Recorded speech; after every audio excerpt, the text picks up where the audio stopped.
Good evening. আশা করছি সবাই ভালো আছেন। রাধে রাধে। আমি বর্তমান ঝালকবাড়ি অবস্থিত দীপর বিল রিভার্সের কিছু মুহূর্ত তোমাদের সঙ্গে শেয়ার করতে যাচ্ছি। যদি ভিডিওটা ভালো লাগে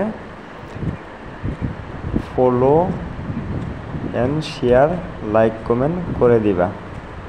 আর আসামের অত সুন্দর জায়গাটা দীপর বিল রিভার্স। তো বন্ধুরা, আশা করছি ভিডিওটা যত পারো শেয়ার করবা। মানে যেরকম ধরো বাইরের দেশ, মানে বাইরের জায়গার, আসামের বাইরের অন্য ডিস্ট্রিক্ট, অন্য রাজ্যর লোকেও যেমন দেখে যে তোমার আসামে দীপের বিল রিভার্স অত সুন্দর একটা জায়গা। সবে আসুক, দেখুক, উপভোগ করুক। তোমরা যত পারো ভিডিওটা শেয়ার করবা, এটা আমার তোমাদের অনুরোধ রইল।